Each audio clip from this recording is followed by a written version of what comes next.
purpose of NATO is to prevent wars through its strength.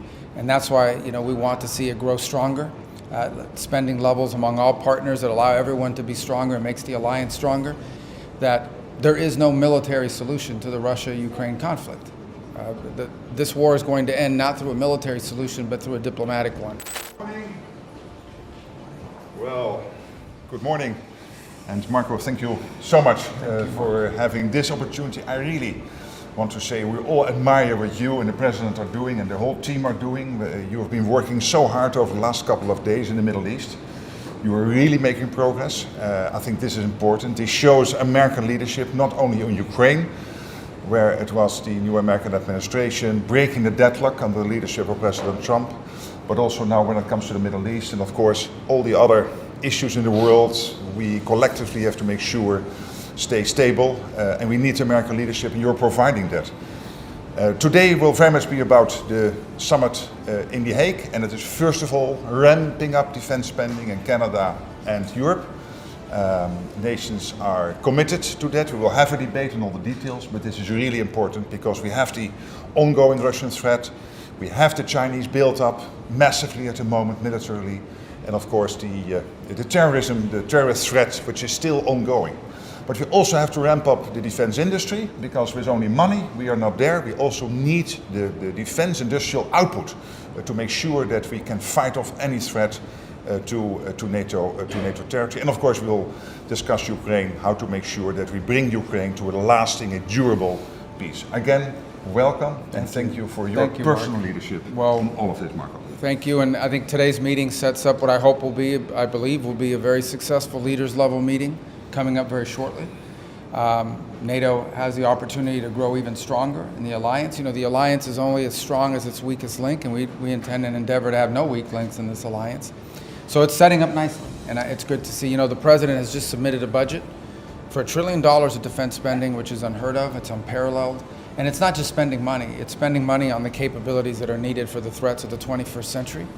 All kinds of different threats that look different from the threats in the past.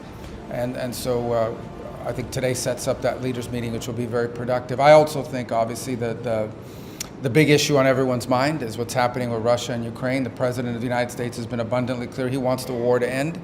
He's open to virtually any mechanism that gets us to a just, enduring, and lasting peace. And that's what he wants to see. He wants to see an end to wars. He wants to keep wars from happening. The purpose of NATO is to prevent wars through its strength.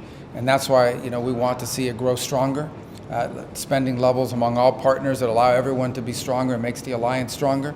And also he wants to end wars. And that's the hope with Russia and Ukraine. We'll see what happens over the next couple of days in that regard, but we want to see progress made in that regard, and whatever mechanism is outlined, whatever the process is that needs to happen, we are open to being constructive and helpful in any way we can to end a conflict. I will say this, and I'll repeat it, that there is no military solution to the Russia-Ukraine conflict. This war is going to end not through a military solution, but through a diplomatic one. And the sooner an agreement can be reached on ending this war, the less people will die and the less destruction there will be. And ultimately, that's what the President's goal is. He wants, as you've seen through his trip that is currently underway in the Middle East, and he talked about in his speech a couple days ago, I hope you had a chance to watch it. It was a very good speech. It was an important speech. And what it marks is when he's interested in building things, not destroying. He wants economies and countries focused on building things, making things, providing opportunity and prosperity for its people. And he's against all the things that keep that from happening, like wars, like terrorism, and all the instability that comes with that. That's why he's made a bold decision when it comes to Syria, and in the hope that the new authorities there will take this opportunity to rebuild that country and provide and take it from being a source of instability to a source of stability. And that's why he wants to see the war in Ukraine end, because there are people suffering, there are things being destroyed, there are lives being upended. There are millions of Ukrainians that live outside of their borders in their country right now. And the world the President wants to see is one in which people can come back home and begin to rebuild their country and spend their time focused on how to build the economy, not how to fight a war. But obviously we're in a very difficult spot right now, and we hope that we can find the steps forward that provide for the end of this war in a negotiated way and the prevention of any war in the future as a result, meaning a peace that's going to ensure not just that this war ends, but it also prevents a new one from starting at some point down the road. So a lot of work. We remain committed to that.